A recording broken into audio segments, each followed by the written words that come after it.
Good morning. Once upon a ride, there was once Mr. Big, a traveler, and there was this particular time that he had to travel to the east side of his village. Now, there was only one mode of transport in that village. It was a donkey, and it was high in demand. I have arrived, sir, says the donkey, knocking at the door of Mr. Big. Mr. Big hurried out and ate his breakfast quickly and said his last goodbyes to his family. He came out and he wrapped his luggages on the donkey. And then he nodded. The donkey, he mentioned that we are going to the east side.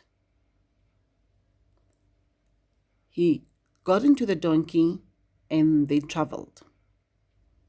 So as they were traveling, he noticed that the donkey seems to be in a hurry. And he could not understand what was happening. But he kept himself quiet and he was just saying that I only have a day. He kept on saying that to himself, Mr. Big, I only have a day. Without knowing that the donkey is listening. Now, as they were traveling, he could see that the speed that they were traveling with was quite high. And he knew that for him to cross over to another village, it will take about a day. And he was not in a hurry to get to the other village because he knew that he had sufficient time for him to get to the village. Now, on the way, he could see that he's passing animals that were even faster than him. And to his surprise, he thought, it seems like we are in a Formula One race where there's a checked red and white flag that has been lifted up for him to go through. Now, Mr. Big was a man who was very chatty and liked to make conversations. But as he wanted to have a conversation with the donkey, asking him about his speed, he stopped and realized, maybe let me rather not. Because he's focusing, he does not want to disturb him on the road where he was going. As they were traveling, he again asked himself, what is the hurry? Because he traveled so fast. He was running very fast, the donkey. So as they were traveling, Mr. Big had a small conversation eventually. But he could see that as they were traveling, they are going to places that he doesn't even know of them. That the areas he does not even know of them. So, but anyway, they traveled together right through the woods, outside his village, outside the areas. So as they were traveling, Mr.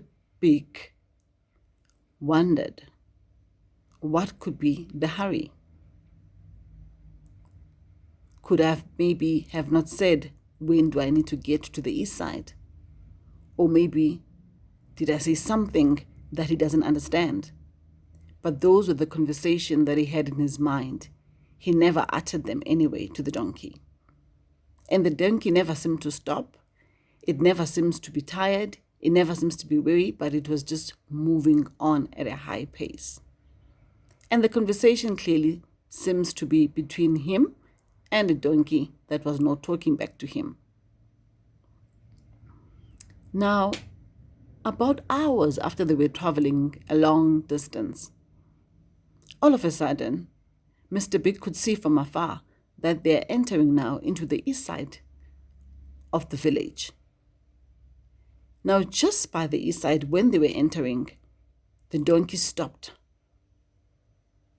looked at Mr. Big, and said, we have arrived, sir. This is your destination.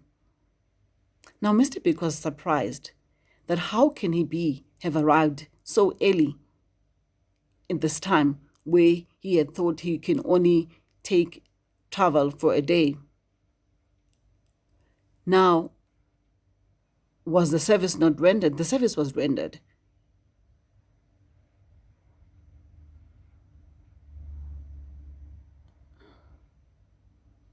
He had arrived on time.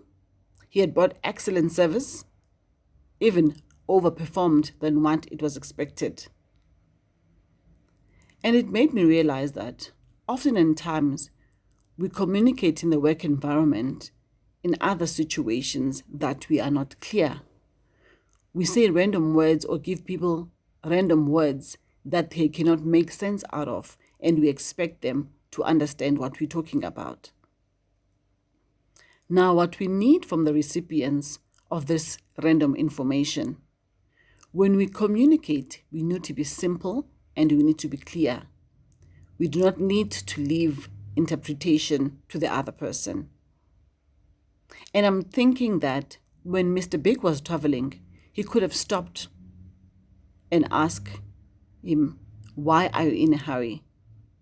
With the details informed before the time that we are going to travel the journey, and more or less we should be getting there in a day, instead of him now having a hurried journey and having to not know what to do because the donkey was traveling at such a high speed.